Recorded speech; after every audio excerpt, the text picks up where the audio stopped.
हो सकता है इस वीडियो में जो आप सुनने वाले हैं वो आपके पैरों तले जमीन खींच। सालों पहले हमारे बड़े बुजुर्ग खाने में जिस घी और तेल का प्रयोग करते थे उसे भी खराब बताया जाने लगा। मल्टीनेशनल कंपनियों ने भारत में एंट्री की, जगह बनाई, तो सबसे पहले भारत की पारंपरिक चीजों को स्वास्थ्य के लिए खराब बताना शुरू। लोगों के मन में एक तरह से यह भर दिया गया कि पाम ऑयल यानी ताड़ का तेल सेहत के लिए ठीक नहीं। देश की बड़ी संस्था है ICMR और NIN, इनकी गाइडलाइन में पाम ऑयल पर क्या कहा गया है आप सुनेंगे तो बहुत हैरान रह जाएंगे। खुद भारत सरकार पाम ऑयल के इस्तेमाल के नुकसान की बात से इनकार कर रही है। मार्च 2025 में संसद में सरकार का बयान था कि पाम ऑयल के सेवन से स्वास्थ्य पर प्रतिकूल प्रभाव पड़ने के कोई यूनानिमस साइंटिफिक एविडेंस है ही नहीं। पाम ऑयल सिर्फ तेल नहीं बल्कि इकोनॉमी के पहिए को घुमाने में भी हेल्प करता है, और बिना सच्चाई जाने पाम ऑयल के खिलाफ चलने वाले कैंपेन का हिस्सा मत बने। हम जो भी कहेंगे वो रिसर्च बेस्ड और बड़ी बड़ी संस्थाओं की स्टडी पर आधारित, हवा हवाई बात बिल्कुल नहीं हो। इस वीडियो में आप पाम ऑयल के बारे में वो बातें जानेंगे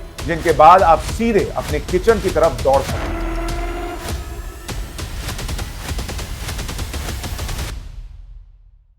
आज के दौर में यह सवाल हर किसी के मन में रहता है बॉस, कौन सा तेल खाना चाहिए, कौन सा तेल सेहत के लिए अच्छा है? क्या सिर्फ महंगा तेल ही हेल्दी होता है, या किसी खास देश का तेल बेहतर होता है, या फिर असली फर्क उसे इस्तेमाल करने के तरीके में? हर तरफ हेल्थ को लेकर चर्चा, जिधर देखिएगा रील घुमाइएगा हर कोई सलाह दे रहा है। और इस चर्चा के बीच एक तेल है जो बार बार सवालों के घेरे में आ जाता है, वो है पाम ऑयल, ताड़ का तेल। कोई कहता है सरसों का तेल यूज करो, कोई कहता है ऑलिव ऑयल यूज करो, बहुत अच्छा है, उसी की कसम खाता है, कोई नारियल तेल की सिफारिश करता है। लेकिन आजकल लोग कौन सा तेल खाना चाहिए से ज्यादा ये समझने लगे हैं कि कौन सा तेल नहीं खाना चाहिए, और इस लिस्ट में टॉप पर रख दिया जाता है पाम ऑयल। पर सवाल यह है कि पाम ऑयल तो आज भी भारत और दुनिया भर में बड़े पैमाने पर इस्तेमाल होता है, तो फिर इसमें अचानक क्या दिक्कत आ गई? क्या इसे जानबूझकर टारगेट तो नहीं किया गया? क्या पाम ऑयल को लेकर तिल का ताड़ बना दिया गया? क्या वाकई में पाम ऑयल उतना ही नुकसानदेह है जितना बताया जा रहा है? ICMR की 2024 की डाइटरी गाइडलाइंस पाम ऑयल के बारे में क्या कहती है? हो सकता है इस वीडियो में जो आप सुनने वाले हैं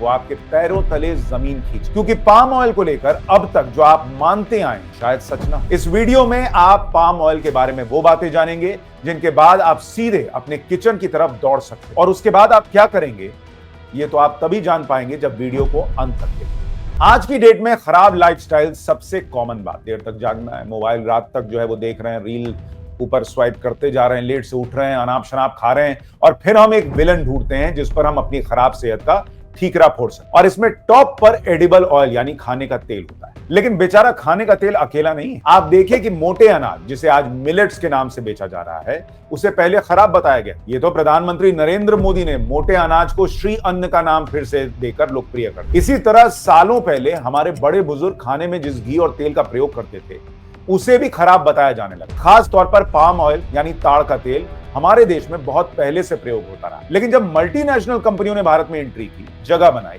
तो सबसे पहले भारत की पारंपरिक चीजों को स्वास्थ्य के लिए खराब बताना शुरू। और इसी दौरान लोगों के मन में एक तरह से यह भर दिया गया कि पाम ऑयल यानी ताड़ का तेल सेहत के लिए ठीक नहीं। नो पाम ऑयल के लेबल्स लगने लगे। ताड़ के तेल को सेहत के लिए सीधे विलन घोषित कर दिया गया। लेकिन पाम ऑयल को लेकर जो सच आपको आज बता रहा हूं वो आपको शॉकिंग लगेगा, क्योंकि आप जो सुनते आए और जो इस वीडियो में सुनेंगे उसमें जमीन आसमान का फर्क है। लेकिन हम जो भी कहेंगे वो रिसर्च बेस्ड और बड़ी बड़ी संस्थाओं की स्टडी पर आधारित, हवा हवाई बात बिल्कुल नहीं होगी। पाम ऑयल की डिटेल जानने से पहले शुरुआत में आपको पाम ऑयल के कुछ फायदे बता। जैसे पाम ऑयल में ट्रांस फैट नहीं होता, यह विटामिन ई से भरपूर होता है, और पाम ऑयल में एंटीऑक्सीडेंट्स होते हैं। अब पाम ऑयल के बारे में बिना किसी साइंटिफिक एविडेंस के गलत जानकारी फैलाई जा रही है।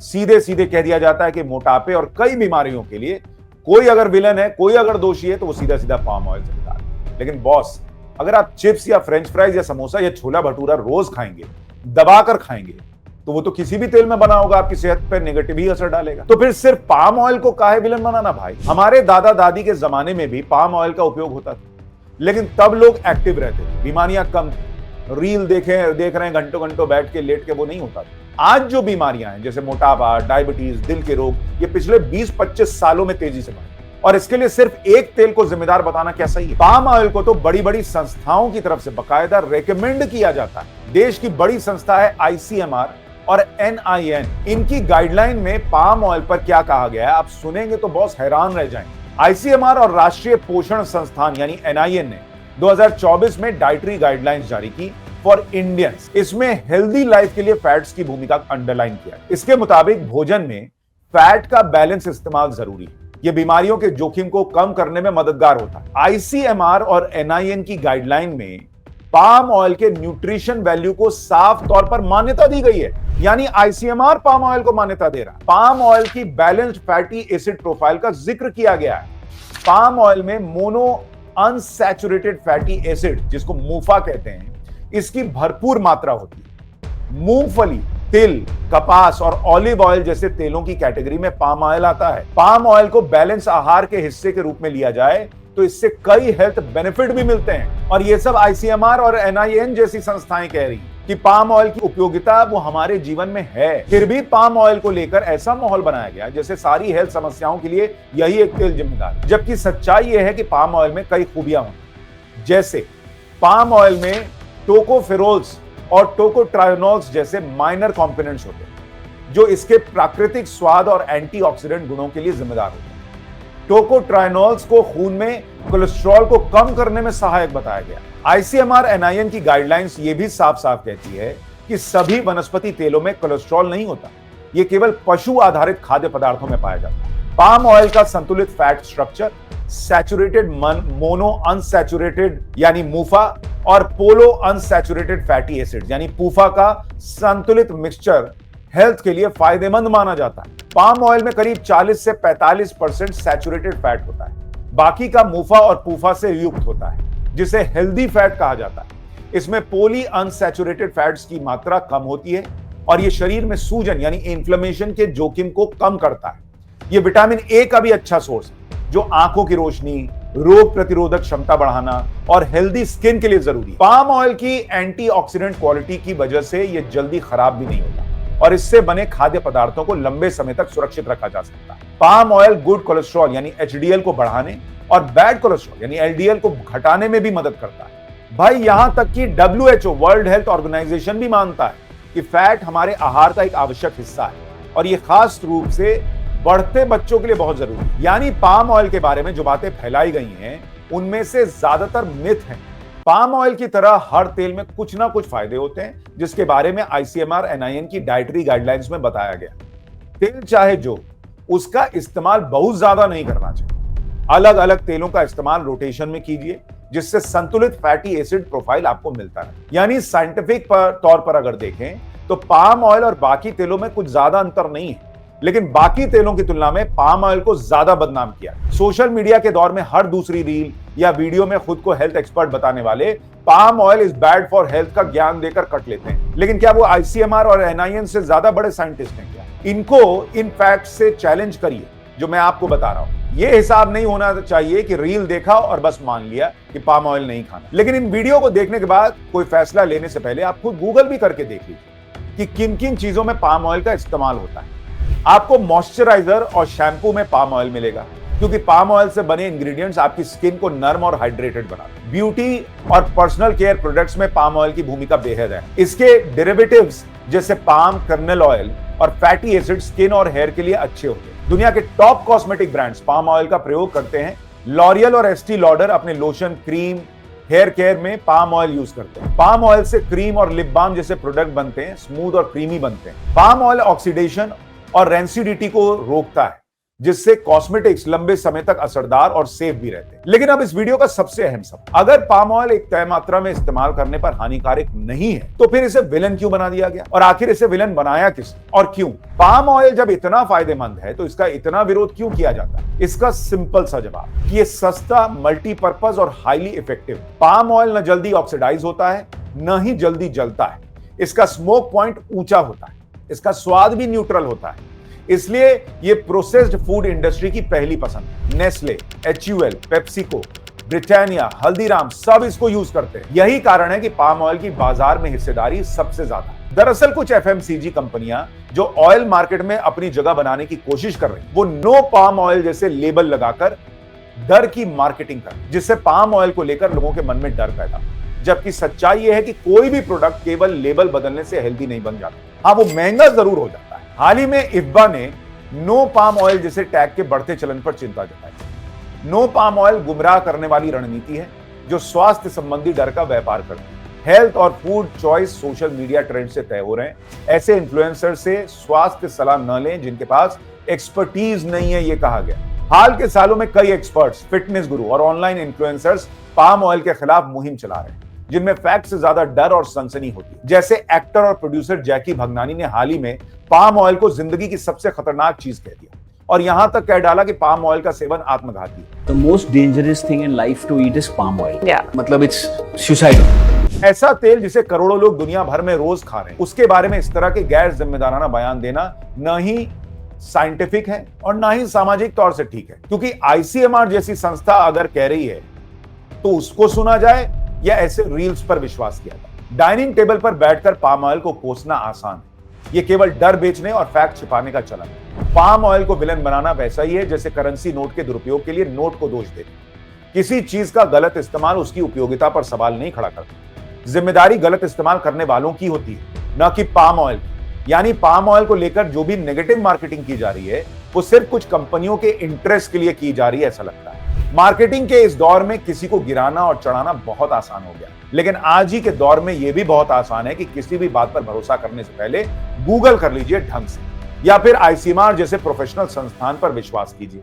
और इसलिए सारी बातों को समझने के बाद पाम ऑयल का सच 4 पॉइंट में बताया जा सकता है कि किफायती है, पोषक है, सीमित मात्रा में सेवन पूरी तरह सुरक्षित है और भारत की अर्थव्यवस्था और किसानों के लिए भी फायदेमंद। आप ये भी देखिए कि खुद भारत सरकार पाम ऑयल के इस्तेमाल के नुकसान की बात से इनकार कर रही है। मार्च 2025 में संसद में सरकार का बयान था कि पाम ऑयल के सेवन से स्वास्थ्य पर प्रतिकूल प्रभाव पड़ने के कोई यूनानिमस साइंटिफिक एविडेंस है ही नहीं।